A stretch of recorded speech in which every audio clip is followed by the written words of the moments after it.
रसूल अल्लाह ने 5 खूबसूरत हदीसें बताई। नंबर 1, तुम में से बेहतरीन शख्स वो है जो ना किसी को तकलीफ दे और ना किसी की तकलीफ का जरिया और सबब बने।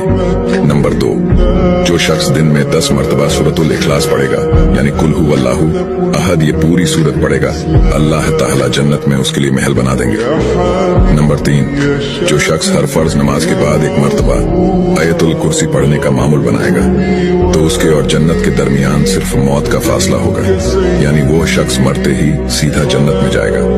नंबर 5, जो शख्स घर से निकलते वक्त ये दुआ पढ़ेगा, बिस्मिल्लाहि तवक्कलतु अला अल्लाह ला हौला वला कुव्वता इल्ला बिल्लाह, तो अल्लाह ताला शैतान के शर से उसकी हिफाजत फरमा देता है और जिस काम को वो निकला अल्लाह ताला उसमें आसानी पैदा फरमा देता है। नंबर 5, रसूल अल्लाह ने फरमाया, वो शख्स हरा भरा रहे, हंसता खेलता रहे।